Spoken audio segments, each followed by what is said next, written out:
আল্লাহ রাব্বুল আলামিনের রাগকে পানি করে দেবে যদি আপনি একটি আমল গোপনে করতে পারেন। আল্লাহ রাব্বুল আলামিন আপনার উপর যতই রাগান্বিত হন না কেন, আপনি যতই গুনাহগার হন, আপনার উপর যতই বিপদ আসুক, সব বিপদকে অবশ্যই দূর করবে এবং আল্লাহ রাব্বুল আলামিনের রাগকেও পানি করবে। ছোট্ট একটি আমল আজকে আমি আপনার কাছে উপস্থাপন করব। তার আগে অনুরোধ করছি ভিডিওটা আপনি শেয়ার করে সকল মুসলমানকে জানিয়ে দেবেন, কারণ মহান রব্বুল আলামিন যদি কারো উপর রাগান্বিত থাকেন, ওই ব্যক্তি নিঃসন্দেহে জাহান্নামে যাবে এবং ওই ব্যক্তি নিঃসন্দেহে ধ্বংস। এ কথা আমরা সবাই অবশ্যই জানি। তাই সম্মানিত দর্শক, আর দেরি না করে আসুন মূল আলোচনায় চলে যাই।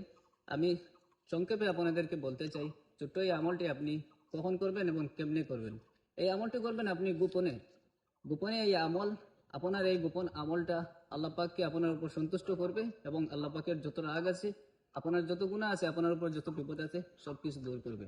সম্মানিত দর্শক, এই আমল হলো গোপনে যতক্ষণ চেষ্টা করবেন আপনি যাতে কোনো ব্যক্তি না দেখে, এমনভাবে আপনি সদকা করবেন, এমন লুকায়িতভাবে সদকা করবেন যাতে করে শুধুমাত্র মহান রব্বুল আলামিন জানেন এবং যাকে আপনি দিয়েছেন ওই ব্যক্তি জানেন।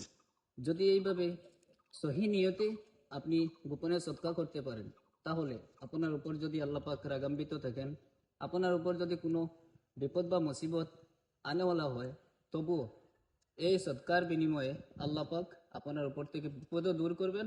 আর আল্লাহ পাক যদি আপনার উপর রাগান্বিত থাকেন, আল্লাহ পাকের রাগও আপনার উপর থেকে পানি হয়ে যাবে। সুতরাং আশা করি কথাগুলো বুঝতে পেরেছেন। সওয়াবের নিয়তে আপনারা ভিডিওটা বেশি বেশি শেয়ার করবেন, যাতে করে সকল মুমিন এবং মুসলমানের কাছে এই ভিডিওটা পৌঁছে। আজকের মতো এখানে রইল। সবাই ভালো থাকবেন, সুস্থ থাকবেন। আসসালামু আলাইকুম ওয়া রাহমাতুল্লাহি ওয়া বারাকাতুহু।